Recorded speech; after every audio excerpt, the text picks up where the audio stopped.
Hey guys and gals, get pumped because this is a very interesting subunit that I know will inspire a very interesting class discussion. It is also very important for this course and the AP exam. In Unit 1B.IV, we will be discussing group processes, cooperation, and competition/conflict. We will explore possible explanations for why some people are willing to run through traffic to help a stranger, while other people will sit idly by. We will also explore how the presence of others via competition as well as cooperation can bring out the best and worst in people.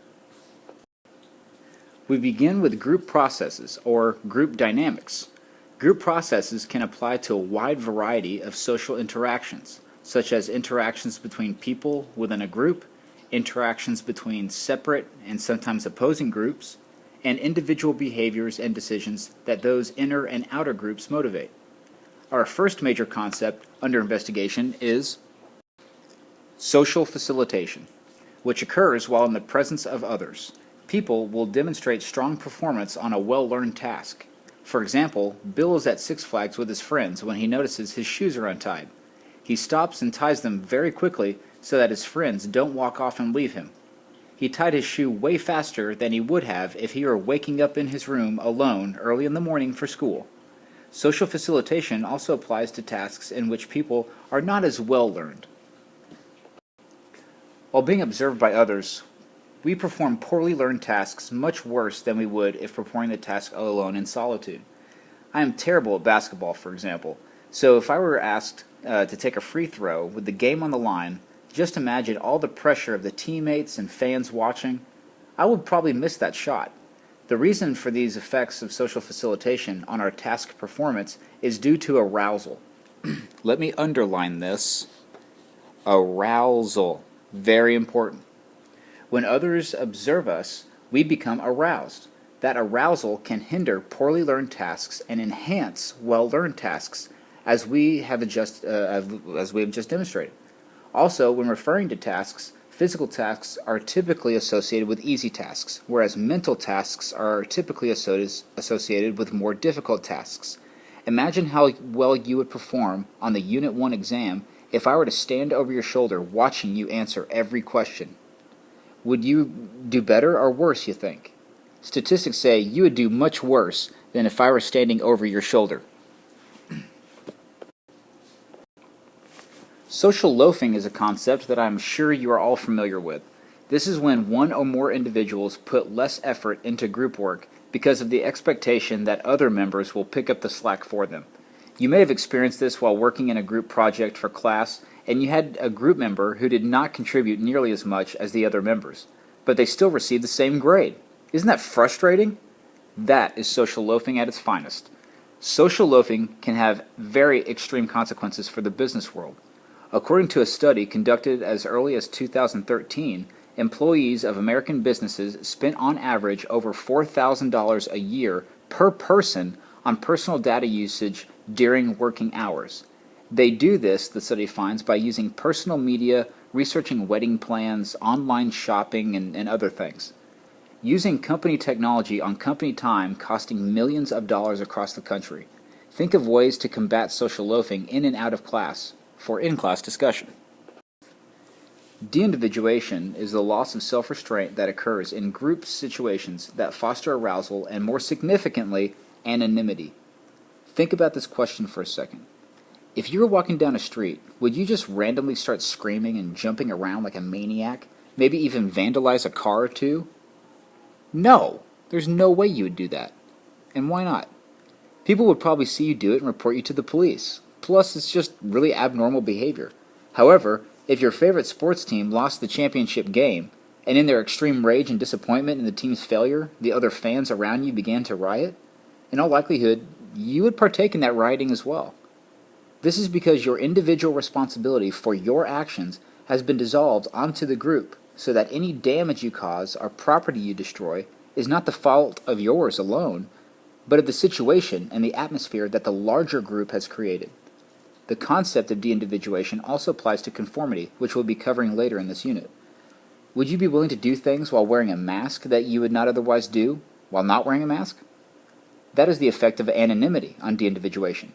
Let's discuss this further in class as well. Remind me to show you guys an awesome Vancouver riots video in class. It's a really good one.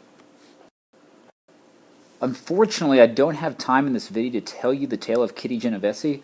However, I will tell it in class, so don't let me forget. Kitty's story exemplifies the bystander effect. This is the tendency for people, while in groups, to not help others in need because of the expectation that someone else in the group will provide aid. Have you ever been around the horseshoe or in the commons before school and seen someone fall, dropping their books? Have you ever helped that person or been in a similar situation where you did not help? The typical reason is that you most likely expected someone else to help that person.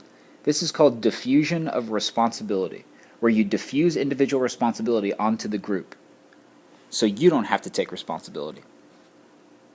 It also applies to de-individuation. Groupthink is the type of thinking that occurs when the desire for harmony in a decision-making group overrides a realistic appraisal of alternatives. The United States Bay of Pigs invasion of Cuba in April 1961 is the classic case study that exemplifies groupthink.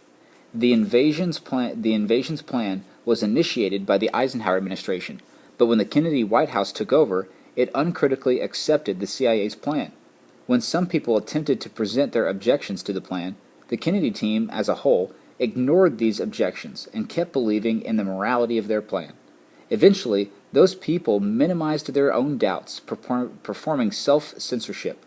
The Kennedy team stereotyped Castro and the Cubans by failing to question the CIA about its many false assumptions, including the effectiveness of Castro's Air Force, the weakness of Castro's army, and the inability of Castro to quell the internal uprisings. When the invasion took place, it was a major disaster and international embarrassment for the Americans at the hands of the Cubans, because the Kennedy administration was unwilling to accept alternative opinions and critiques of the plan. Again, groupthink occurs when a group favors group harmony over dissent at all costs. Group polarization is the enhancement of the group's prevailing tendencies or beliefs that occurs when people within a group discuss an idea that most of them either favor or oppose. For example, if Steve is politically liberal and attends the Democratic convention, his liberal political views will be made more extreme. In other words, if you are in a group of like-minded individuals, your particular view will be enhanced and made more profound because it is being reinforced by others within that group. Yet again, another aspect of conformity. Group processes oftentimes incorporate cooperation and competition, whether through business, charitable institutions, governments, sports teams, and ethnic groups, just to name a few. This is why culture can have such a profound impact on cooperation and competition. Individualistic cultures tend to be much more driven by competition compared to collectivistic cultures that are motivated by cooperation. Think about the geographic regions of our planet. Which cultures are more individualistic? That's right, it's the Western culture. And which ones are more collectivistic? That's right, Eastern cultures. All right, West being like Europe, the United States, East being Asian countries. For example, children in the United States are told that they can be anything they put their minds to. They just have to work hard and follow their dream, and they can do it. Whereas it is more common in Eastern cultures for the children not to be as ambitious for themselves, but to provide for the betterment of their family or community. But with the rapid globalizing economy, are these cultures as distinct as they used to be? Or is there a blend of these cultures taking place? Class discussion, anyone?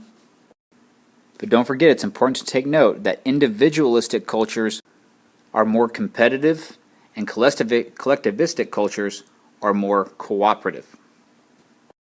Based societies, that is. Regardless of what culture you find yourself in, there is always room for social dilemmas. Social dilemmas involve situations in which an individual must make a decision to cooperate with the community, resulting in the group's long-term gain, or not cooperate, resulting in a short-term personal gain or reward. In short, it's the dilemma that takes place when you pit your individual self-interests against the interests of the community. Social dilemmas reflect inherent conflicts between the individual and others, or a group and other groups, and between short-term and long-term interests. A type of social dilemma is called the social trap. It's a trap.